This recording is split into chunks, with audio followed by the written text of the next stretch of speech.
Hi மக்களே, இன்றைக்கி நம்ம உளுந்து கஞ்சி எப்படி பண்ணுறதுன்னு தான் பார்க்க போகிறோம்.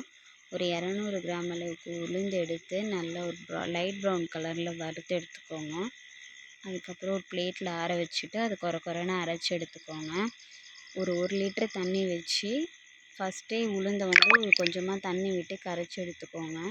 கட்டி இல்லாமல் அது கைவிடாமல் நல்லா கிண்டிக்கிட்டே ஊற்றுனா கட்டி விடாமல் நல்லா உங்களுக்கு வரும்.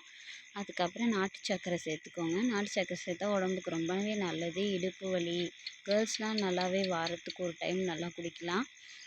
கால் வலிலாம் இருக்காது உங்களுக்கு. மென்சஸ் டைம்லலாம் உங்களுக்கு நல்லா யூஸ்ஃபுல்லாக இருக்கும். அதுக்கப்புறமா நம்ம நட்ஸ் வேணும்னா நீங்கள் நட்ஸை சேர்த்துக்கலாம். நான் முந்திரி தான் சேர்த்துருக்கேன். அதை நெய்யில் விட்டு வறுத்து நீங்கள் போட்டுக்கலாம். எனக்கு டைம் இல்லை, அதனால் நான் சும்மாவே சேர்த்துருக்கேன். அதுக்கப்புறம் ஏலக்காய் சேர்த்து நான் இறக்கியாச்சு. அதுக்கப்புறம் நாங்கள் கெஸ்ட்டுக்கு பரிமாற ஆரம்பிச்சிட்டோம். சூப்பராக இருந்தது. எங்கள் அம்மா சின்ன வயசில் எங்களுக்கு இது செஞ்சு கொடுப்பாங்க. நீங்களும் வீட்டில் ஒரு டைம் ட்ரை பண்ணி பாருங்கள். நாங்களும் லன்ச்சே அன்றைக்கி சாப்பிடல. லன்ச்சு சாப்பிடாம இதே ஒரு 2 டம்ளர் குடித்தோம். அதே வயிறு ஃபுல்லாகிடுச்சு. நீங்களும் ட்ரை பண்ணி பாருங்கள். என் சேனலை மறக்காமல் சப்ஸ்கிரைப் பண்ணுங்கள். பாய்.